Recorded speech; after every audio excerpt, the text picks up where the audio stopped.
I was good on my own, that's the way it was. That's the way it was. You was good on the love for a faded fuck. I'm so faded love. Hey you guys, it's me Keisha, and today I'm here to bring you February's Color Me Pink Book Club Top 5 Picks. So you all went under my Real Housewives of Atlanta review from last week and listed your favorite books that you would like to read for the book club.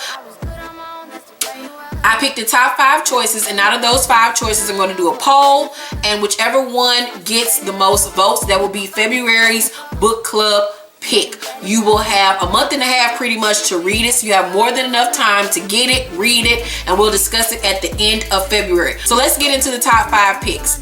Number 1 was Fly Girl by Omar Tyree. It's an oldie but goodie, classic, one of my favorites. I've read it millions of times. Would love to read it again, so I'm excited about that choice.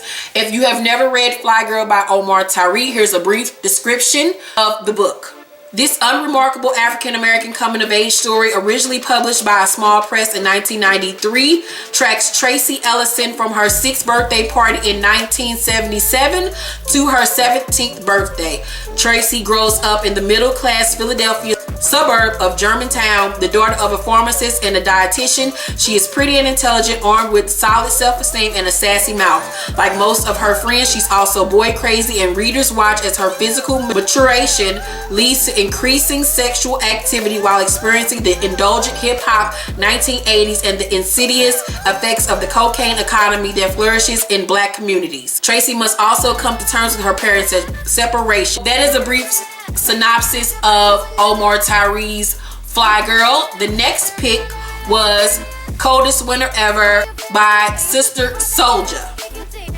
Coldest Winter Ever was actually the second urban novel that I ever read. It captured my heart. I remember being in high school when I read it, and I was like, oh my god. My mother actually read it first, and I just so happened to go in her room one day and see her reading it, and I was like, what the hell is this? And I started reading it, and it blew my mind. If you have never read Coldest Winter Ever, which I'm pretty sure you have, but if you haven't, the description of the book is, in this cautionary tale protesting drugs and violence among young African Americans in the inner city, Winter Santiago, the 17-year-old daughter of big-time drug dealer Ricky Santiago, is spoiled and pampered, intoxicated by the power of her name and her sexuality.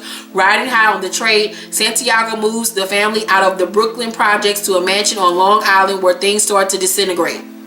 Winter's mother is shot in the face by competing drug dealers. The FBI arrests Santiago and confiscate the family's possessions. While visiting her father at Rikers Island, Winter discovers her father has a 22-year-old mistress and a baby boy. For the first time, Winter feels anger towards her father and pity for her fallen mother. Being the ruthless hood rat that she is, however, Winter leaves her weakened relatives behind and sets off to regain her stature and reinstate her father.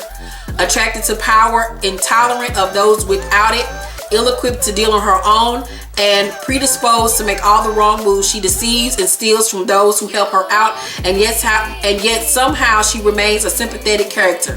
Winter's obsession with money, possessions, and appearances, her involvement in the drug trade, and the parade of men she uses lead her down the wrong path.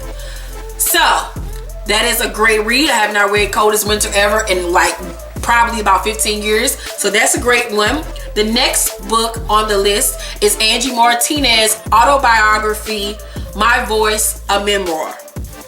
In the autobiography, Angie Martinez candidly recounts stories from her rise becoming an internationally celebrated hip-hop radio icon. I know that she talks about Jay-Z's stories, the East Coast West Coast beef between Tupac and Biggie. She has a lot of phenomenal things that happened in her career. I have yet to read this. This is one of my books that I actually wanted to read, so I'm happy that you all suggested this. I would love to read this. Choice number 4 is Pretty for a Dark-Skinned Girl by Sheridan Davis. This is an up-and-coming writer who actually sent me this book a couple years ago to read, and I could not find the time to read it because I was so busy. So I personally picked this book to put on the list because I felt so bad that I could not read her book, and I want to give her the exposure. So shout out to you, Sherry.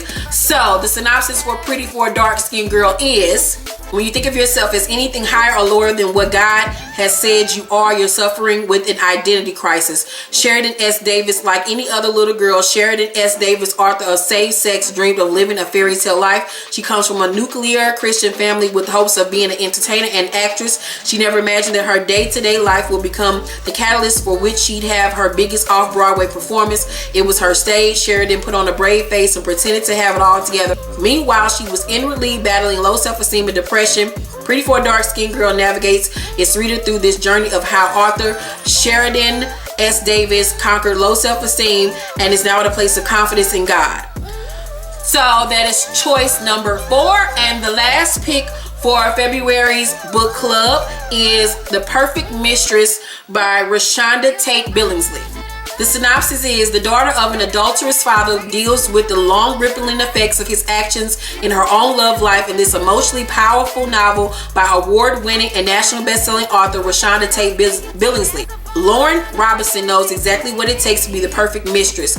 She had a front row seat when she tagged along with her father on all of his extramarital trysts. She loved keeping daddy's special secret, but many family members, especially her mother, consider her an accomplice in breaking up their family. Years later, Lauren's mother, Joyce, whose health is failing, cannot let go of the bitterness caused by her husband's philandering. She continues to blame Lauren, as does Lauren's brother. Joyce can't see past her anger and betrayal and has withheld her maternal affection from Lauren for most of her life. This emotional distance and Lauren's early dating experience led her to date married men. That is until Dr. Matthew King enters the scene, now poised to become a college president. Matthew is a former beau that left Lauren brokenhearted. He tries to show Lauren that he's a changed man since their college days. The two truly connect and their relationship quickly escalates. So that is the synopsis for book 5. So the top 5 choices for February's Color Me Pink book club once again are Fly Girl by Omar Tyree, Coldest Winter Ever by Sister Souljah, Angie Martinez, My Voice, a Memoir, Pretty for a Dark-Skinned Girl by Sheridan Davis, and The Perfect Mistress by Rashonda Tate Billingsley. Please take this poll right here and vote for which one that you would like to read. And on next week's Real Housewives of Atlanta review, I will tell you what will be February's book club pick. I'm so excited about this. We'll have a full month and a half almost to read February's book club pick. I cannot wait for us to discuss the book, and thank you all for wanting to join the book club. I'm so excited. This is going to be so much fun, and get to voting now. Love you all. See you later. Bye.